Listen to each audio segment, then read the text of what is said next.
नमस्कार। आज के इस वीडियो में हम जानेंगे कि प्राचीन काल में लिखे गए हमारे ग्रंथ आज भी शब्दशः अक्षरशः कैसे सटीक भविष्यवाणियाँ करते हैं या सटीक तरीके से वर्तमान की परिस्थितियों में कोरिलेट करते हैं, यानी कि फिट बैठते हैं। और इसको भले ही कोई माने या ना माने, लेकिन इतना सच है कि जो घटनाएं आज घटित हो रही है लगभग यही घटनाएं पहले भी घट चुकी होंगी। तो जो त्रिकालदर्शी हैं वो पिछला भी देख चुके हैं, वर्तमान उन्होंने देखा और आने वाला समय भी वो देखते हैं। तो आने वाला जो समय वो देखते हैं वो यही देखते हैं कि जो हो चुका है उसको हमारे ग्रंथों के आधार पर, यानी कि जैसे हम इतिहास को पढ़ते हैं उसी प्रकार से भविष्य को भी देखते हैं, वर्तमान को भी देखते हैं और बीता हुआ समय भी देखते हैं। तो ये सब चीज़ें कोरिलेट करती है आपस में। और जो बात यहाँ पर मैं कहने वाला हूँ वो ये है कि जो मेरे हाथ में आप देख रहे हैं मत्स्य पुराण है, गीता प्रेस का है। गीता प्रेस का ये पुराण है, आप देख सकते हैं। तो इसका 238वां अध्याय है। आज भी वो सटीक बैठता है, शब्दशः अक्षरशः हम उसको मान सकते हैं।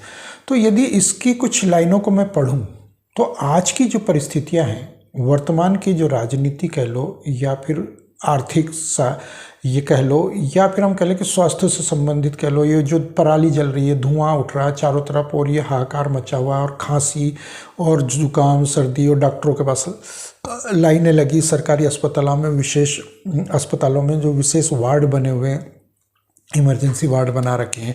और कई लोगों को हमने देखा, हमारे नज़दीक में एक वृद्ध महिला, सांस की बीमारी थी, तो इस पोल्यूशन में दिवाली के 2 दिन बाद उनका निधन हुआ।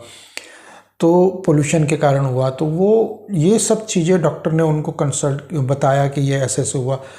तो ये आज जो परिस्थितियां हो रही है, खांसी इतनी उठ रही है, गले सबके ख़राब है, दिल्ली एनसीआर की खास करके बात करें या फिर पूरे देश में ही लगभग यही स्थिति सबसे ज़्यादा विकट होती जा रही है, क्योंकि पोल्यूशन हद से ज़्यादा बढ़ता जा रहा है।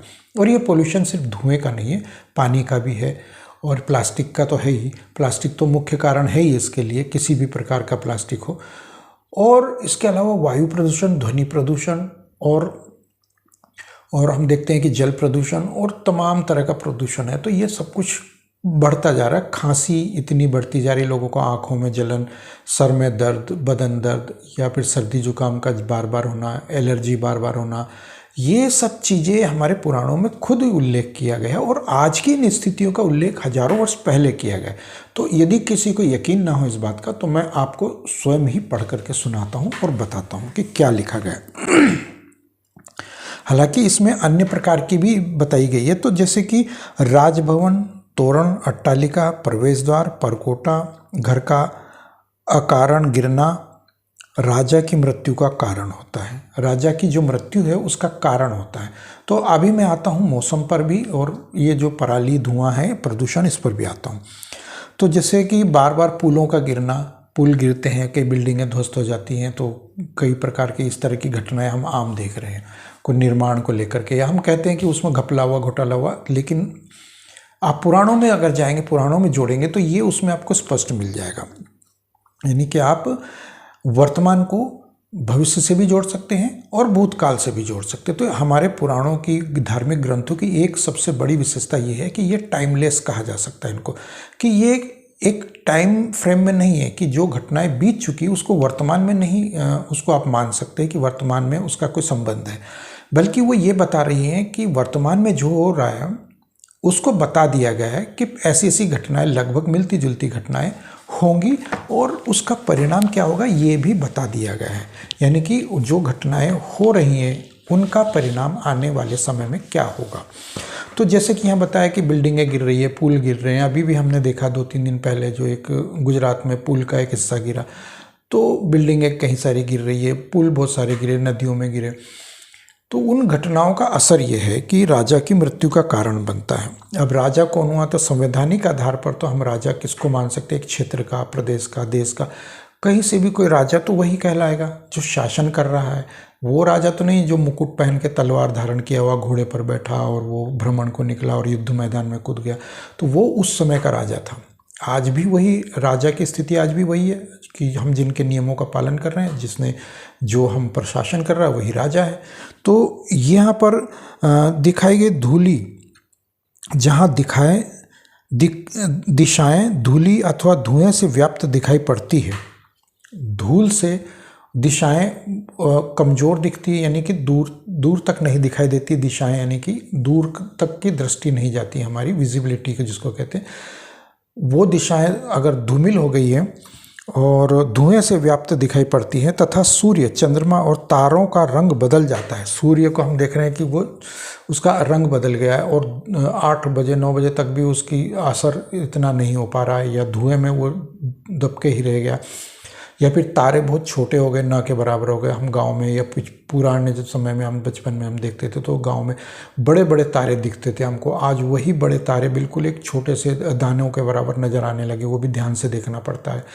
तो ये पोल्यूशन के कारण, और जैसे ही अच्छी हवा चल जाएगी या बारिश वारिश के बाद मौसम थोड़ा ठीक हो जाएगा तो वो तारे फिर नज़र आने लगते हैं। तो ये हम इसको कह सकते हैं कि जहाँ सूर्य, चंद्रमा, तारों का रंग बदल जाता है, या तारों का रंग भी बदल जाता है। हम देखते हैं कि बहुत हल्के नज़र आते हैं और वो एकदम दूधिया सफ़ेद रंग के नज़र नहीं आते, वो हल्के मटमेले से नज़र आते हैं, क्योंकि वो पोल्यूशन की वजह से होता।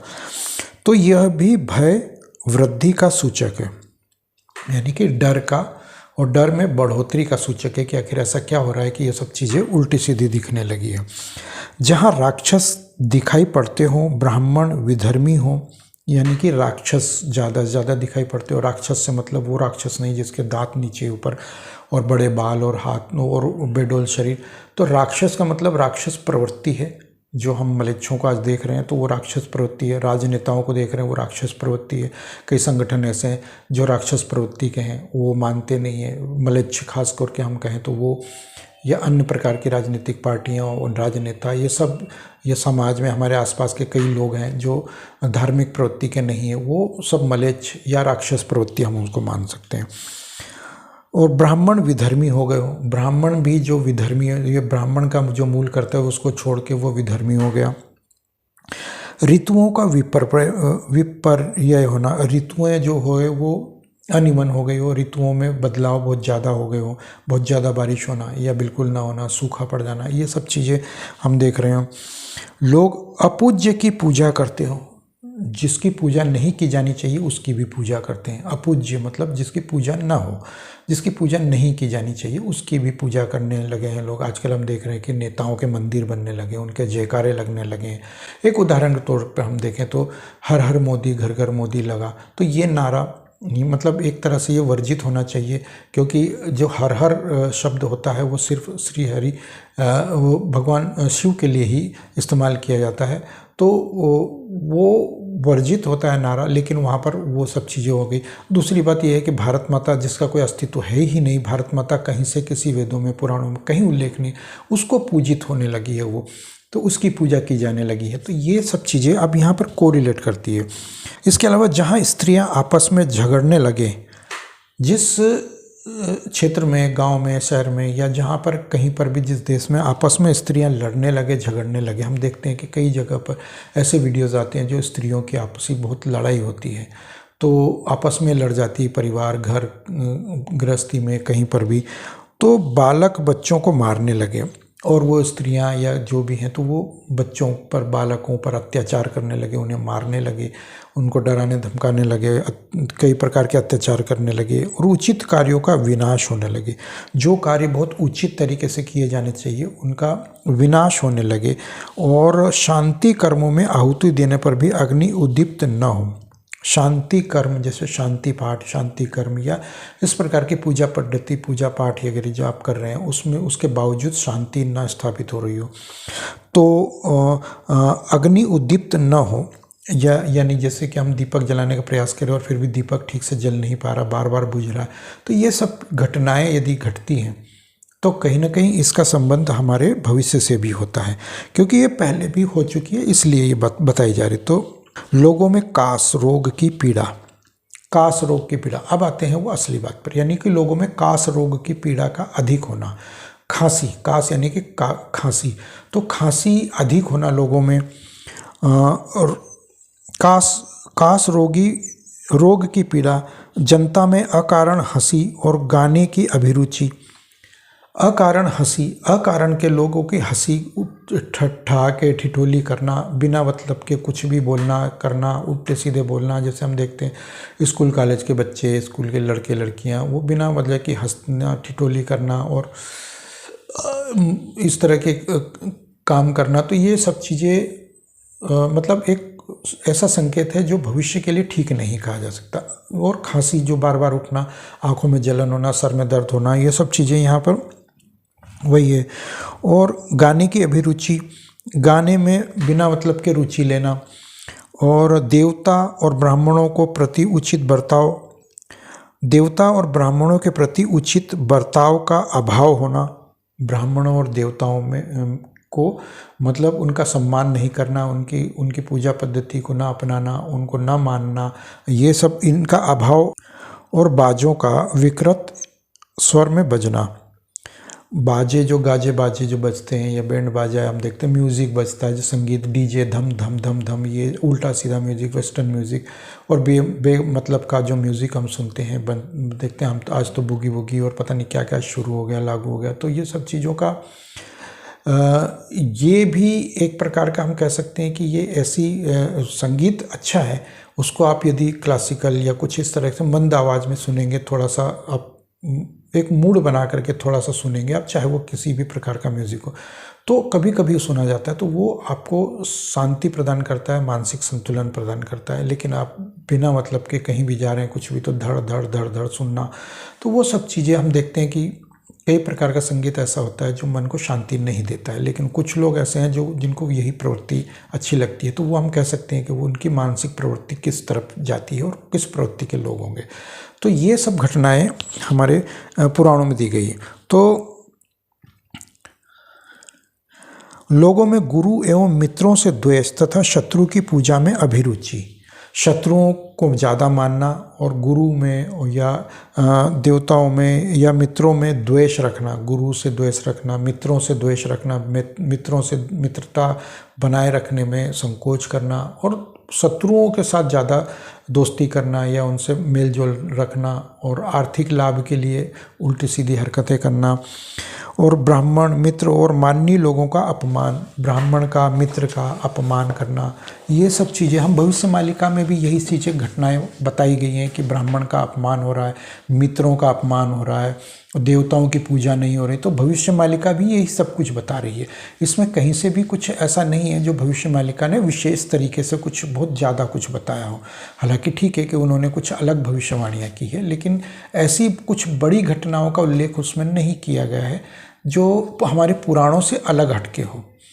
इसके अलावा अगर हम कहें कि शांति पाठ, मांगलिक कार्य, हवन आदि में नास्तिकता का प्रभाव दिखाई पड़े, मांगलिक कार्य हो गए जैसे शांति पाठ वगैरह करना, पूजा पद्धति को अपनाना, और हवन आदि जो हवन वगैरह हो रहे हैं, तो नास्तिकतावाद का उसमें सबसे ज़्यादा प्रभाव दिखाई पड़ता है।